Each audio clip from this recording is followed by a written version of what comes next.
y'all, how y'all doing? How's the weather? We have finally gotten rain here. We have been on drought for, I want to say, a month. It finally has rained for 2 days in a row and our grass is finally looking green again. All right, y'all, we are making an appetizer or a breakfast sidekick or a brunch sidekick. We are making my famous Tennessee sausage balls, and we get to use Swaggerties. I'm so excited. One of the local grocery stores has now started carrying it. I'm super excited for that. Y'all know I love my Swaggerties, and Tennessee's about 14 hours from where I'm at, so I don't always get it. Sam's Club is only the closest thing that carries the patties, but they don't carry the rolls. This grocery store is going to carry the rolls. They're going to carry it mild, and they're going to carry it in the spicy, not hot, seasoned hot, whatever. There we go. And since we are using the hot sausage, we are not going to make these real spicy. Just let the sausage do the thing. This is one of those recipes you can do multiple ways. Sometimes I add some old Vernon's in it to give it a real good kick. And then sometimes I just make it mild. Depends on the audience and the crowd I'm feeding. So we're gonna get this all done, get it in here. We're gonna start mixing it up. And I'm super excited because the chives are out of my herb garden. So, all right, the first thing it calls for is 3 cups of Bisquick. It's about the only time I use Bisquick. So it calls for Bisquick, and then it calls for sausage. I gotta get that sausage open real quick. Got it in a little container here just so it didn't roll away on me. We're gonna open it real quick, and we're gonna put it in there.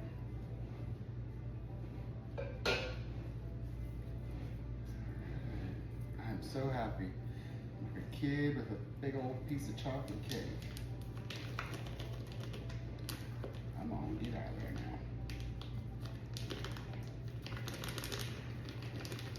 now. There we go. And then it calls for 4 cups of cheese. Mild cheddar, cheddar, Colby, whatever kind you like. I'm gonna put that in there. And the sausage is uncooked, just so we're clear. I know I had somebody one time cook the sausage. It doesn't turn out as good.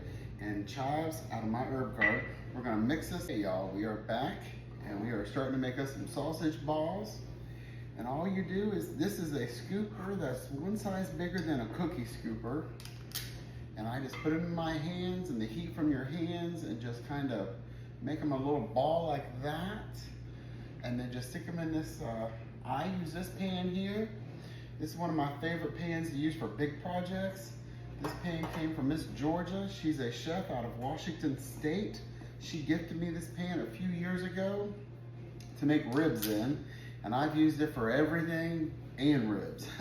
I've made meatloafs in it, I make meatballs in it, I've done everything in it. The only thing I didn't do, I've not done, I should say, yet with it, she made brownies in it. I've never done that yet. So we're gonna have to do that here soon with it and give it a try. But all you do is just make these balls and just put them in the pan here. And then it's gonna bake for about 20 to 25 minutes. My oven's gonna be 25. My oven's contrary right now, I guess. I just had it repaired, so my appliances don't seem to last. I use them a lot, so they don't last well. But we're gonna get these all made up, and then we're gonna get in that preheated oven at 350. If I didn't tell you all that, you know I always forget to tell that part.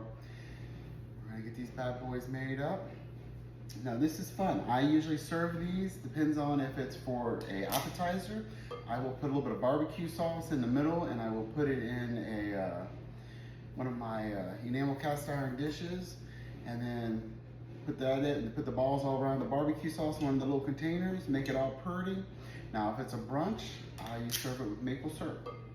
So it's one of those, you can serve it with anything or nothing. You can do whichever way you want to do it with it.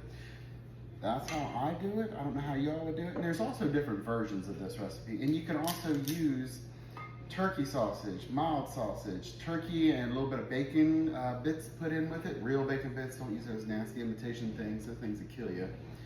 You can use just about anything. You could put onions probably in here. I've never put onions.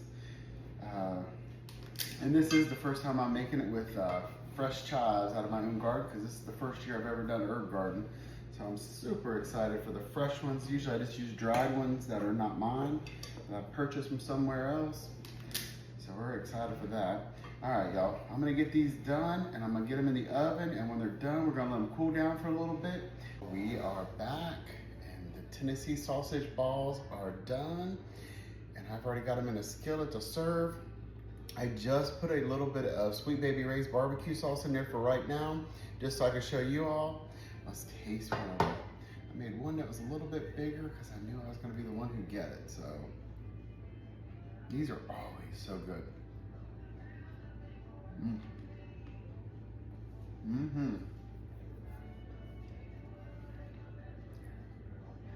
These are one of those things you can just take anywhere and everyone's gonna be impressed. I made them for a brunch with Arturo's family, and his poppy, he ate, I mean, probably a whole pan of them almost, which I didn't care, but he loved them. He had never had them before. See this little barbecue sauce? Now, sometimes, like I said, I put maple syrup with them, heat the maple syrup up just a little, put it in the center, put a little dish around it. Sometimes I'll put them in a enamel cast iron and keep the lid on it. And then when I get there, take the lid off, it looks pretty, and then they stay really good and warm. These are so good. All right, y'all. Have you made these? Would you make them? I make them every year when I do my Christmas party. I always have them there, and sometimes I just make them when I take someone to someone's dinner or brunch or breakfast, whatever. All right, y'all. What do you think? Let me know.